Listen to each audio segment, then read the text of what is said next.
Hello les membres! Aujourd'hui, on va vous parler de l'encodage 6C qui se fait ici au printemps. Cet encodage a deux raisons principales. La première, c'est qu'une fois que vous êtes agréé comme OJ ou comme CJ, vous recevez des subventions pour engager du personnel. Cette subvention, vous recevez l'entièreté pendant l'année et alors après, vous allez devoir justifier l'année d'après que vous avez bien utilisé tous les sous. Ces encodages 6C ont une deuxième utilité qui est vraiment très importante, c'est qu'ils donnent un aperçu de tous les emplois qu'il y a dans le secteur jeunesse et au-delà de ça dans le secteur socioculturel.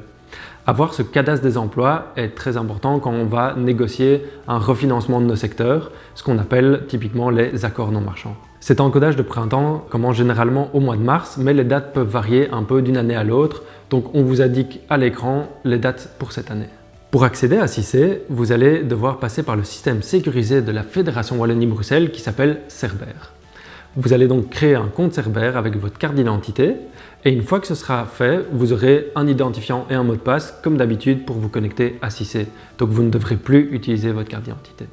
Attention que votre compte Cerber est bien lié à votre propre carte d'identité, ce qui veut dire que si vous quittez l'association, il faut bien sûr prévenir la DENM pour qu'il supprime ce compte et avertir votre successeur qui crée son compte à lui. Vous pouvez être plusieurs dans l'association à créer un compte Cerber pour accéder à votre 6C. Par exemple, ça peut être le président et le coordinateur. Par contre, en tant qu'individu, vous ne pouvez avoir qu'un compte Cerber pour une association. Donc, ce qui veut dire que si vous êtes administrateur, par exemple, de plusieurs assos, là, vous allez avoir un problème. Donc, on a prévenu la DENM que cette situation pouvait poser problème. Donc, dans le futur, on espère qu'ils vont pouvoir corriger ça. En attendant, ce que vous pouvez faire, c'est de demander que quelqu'un qui a déjà ses identifiants vous prête son mot de passe et son code afin de vous connecter. Vous avez vos identifiants 6C, c'est très bien. Maintenant, vous pouvez vous connecter à l'application. Donc, on vous met le lien de l'application dans la description. Vous allez mettre vos identifiants, mot de passe et cliquer sur opérateur sectoriel. Ensuite, vous accédez à 6C et là, qu'est-ce que vous allez devoir faire en résumé? Vous avez deux grands onglets. Il y a mon dossier employeur et gestion des travailleurs. Tout simplement, dans dossier employeur, vous vérifiez que les informations sont correctes. Dans gestion des travailleurs, vous allez vérifier que tous vos travailleurs sont bien présents et que les infos de chaque contrat sont à jour. Ensuite, vous retournez dans mon dossier employeur, dans l'onglet déclaration, vous confirmez et c'est terminé. Vous allez commencer par la partie dossier employeur. Dans cette partie dossier employeur, vous allez voir il y a trois onglets. Le premier, données de l'entreprise. Là, l'intérêt, c'est d'aller mettre à jour les données qui sont préencodées.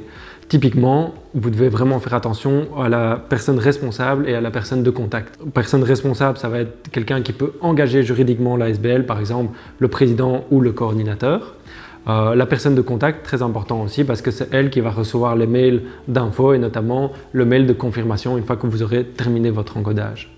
Une autre donnée qui peut être susceptible d'avoir changé, tout simplement, c'est l'adresse postale. Si vous avez déménagé en cours d'année, il faut mettre à jour votre nouvelle adresse. Deux autres onglets qui apparaissent, c'est l'onglet agrément, là vous allez juste voir la liste de vos agréments, vous ne devez rien y faire a priori. Et le troisième, c'est l'onglet déclaration, ça ce sera important pour confirmer en toute fin d'encodage, mais on y reviendra dans la suite de cette vidéo. Lorsque vous vous connectez à 6C, vous allez déjà sûrement retrouver une liste des travailleurs qui existe, tout simplement parce qu'elle est issue de vos précédents encodages 6C. Cette liste de travailleurs, vous allez la mettre à jour, donc par exemple mettre une date de fin de contrat pour un travailleur qui serait parti, et vous allez ajouter les travailleurs qui manquent. De quels travailleurs parle-t-on ici? Tout simplement de tous les travailleurs qui sont liés à votre agrément comme organisation de jeunesse ou centre de jeunes. Donc ça ne va pas être juste vos permanents, mais ça va aussi être par exemple vos APE, vos Maribel, vos ACS, etc. qui contribuent aux missions de l'association. Il y a certains travailleurs par contre qu'on ne va pas encoder, par exemple les bénévoles, les détachés pédagogiques, mais ça on va vous mettre une liste à l'écran des travailleurs à encoder et à ne pas encoder pour que vous y voyez plus clair. Attention, petite subtilité pour l'année 2023. D'habitude, on encode les stagiaires IFA-PME, les étudiants et les articles 17 dans 6C. Ici, spécifiquement cette année, ils seront encodés en automne, donc vous ne devez pas le faire au printemps. Petite remarque importante, il ne faut pas supprimer de travailleurs de cette liste, tout simplement parce que s'il a eu une fin de contrat chez vous, vous allez modifier son contrat, mettre une fin de contrat. Si vous le supprimez, c'est vraiment que le travailleur n'a rien à faire là, donc il n'est pas là dans le cadre de missions comme OJ ou centre de jeunes, et là vous pouvez le supprimer. Vous allez aller maintenant dans la partie gestion des travailleurs et là vous cliquez sur liste du personnel. Ça va vous permettre d'accéder à la liste de tous vos travailleurs. Dans votre liste du personnel, vous verrez qu'il y a des petits points rouges qui apparaissent au niveau de vos travailleurs. C'est tout simplement parce que vous devez mettre certaines informations à jour qui sont obligatoires et donc une fois que ce sera fait, ils disparaîtront. Pour aller modifier ces informations, vous allez cliquer sur le petit crayon qui se trouve à droite de votre travailleur. Là, vous allez accéder à la fiche du travailleur. Alors celle-ci, il y a les informations principales d'abord, et puis en dessous, vous avez les contrats de ce travailleur. C'est la partie qui nous intéresse. Pour modifier ces contrats, même chose, vous allez cliquer sur le petit crayon à droite, et là, vous allez accéder aux informations du contrat. Il est divisé en deux parties. La première, c'est les données du contrat. La deuxième, c'est la fiche d'affectation. Au niveau des données du contrat, là, typiquement, vous devez mettre à jour l'ancienneté du travailleur. Là, on la calcule au 31 décembre de l'année qui s'est terminée. Ça, il faut le faire systématiquement pour tous vos travailleurs. Et puis, vous allez peut-être devoir mettre à jour d'autres informations, comme par exemple une date de fin de contrat, si le travailleur a terminé son contrat chez vous. La deuxième partie qui concerne la fiche d'affectation, là, vous allez indiquer le taux d'affectation. Donc, c'est un chiffre entre 1 et 100.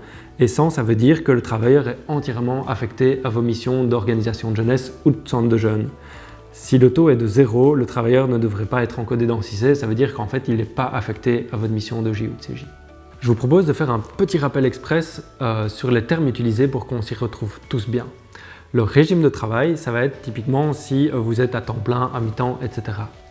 Le taux d'occupation, c'est est-ce que votre travailleur a été occupé sous contrat pendant l'année. Ça, c'est quelque chose qu'on ne va pas devoir utiliser ici, ce sera pour le prochain encodage, donc vous pouvez l'oublier. Le taux d'affectation, par contre, c'est est-ce que votre travailleur a été affecté à vos missions de OJ ou de centre de jeunes.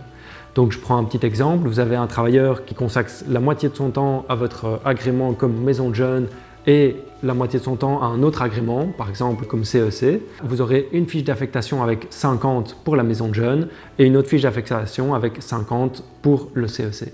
Attention que le taux d'affectation, ça doit être compris de manière très large. Des fonctions support au niveau de l'administration, de la communication, etc. contribuent à votre ASBL et donc à votre mission de l'agrément et sont bien prises en compte dans le taux d'affectation à 100%. Également, un ouvrier qui serait technicien de surface avec un contrat chez vous pour nettoyer les locaux de l'association contribue à vos missions d'agrément et donc le taux d'affectation sera aussi de 100%. Si vous rencontrez des difficultés à comprendre cette notion de taux d'affectation, il y a une partie qui est très bien expliquée dans le didacticiel qu'a fait la DENM. On vous met le lien et la page précise en description de la vidéo.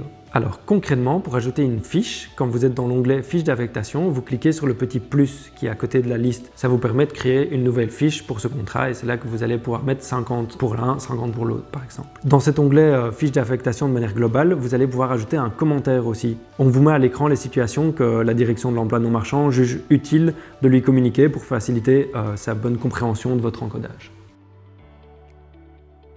Super important, n'oubliez pas de bien enregistrer après avoir encodé une page. Donc vous allez tout en bas et vous cliquez sur enregistrer.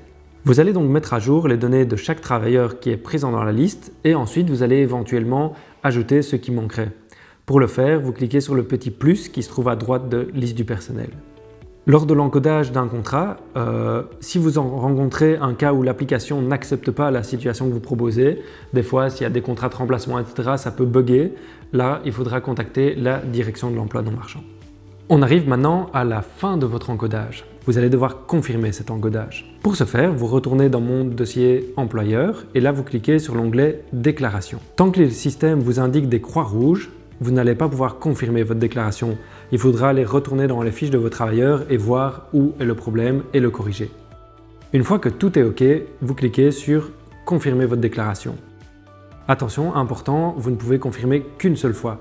En bas de la page, vous allez avoir un rapport de confirmation qui a été créé qui confirme que ça a bien fonctionné. Si jamais vous constatez, après avoir confirmé la déclaration, qu'il y a une erreur majeure dans votre encodage, alors là, vous pouvez contacter la DENM pour qu'ils voient comment solutionner le problème.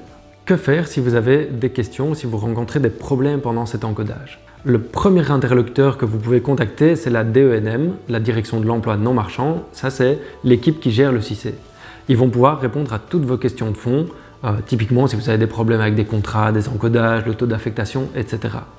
On vous met évidemment les infos de contact dans la description. Ensuite, si vous avez vraiment un problème informatique, là, c'est l'ETNIC qu'il faut contacter. L'ETNIC, c'est le service informatique de la Fédération Wallonie-Bruxelles. On vous met également les infos de contact en bas. Voilà qui clôture cette vidéo sur l'encodage de printemps. On espère que ça vous aura aidé. Évidemment, c'est une démarche qui peut paraître un peu compliquée. On espère que ça a simplifié un peu votre compréhension. Mais si vous avez toujours des questions, n'hésitez pas à nous les poser. On est là pour vous aider. Et d'ici là, bon encodage!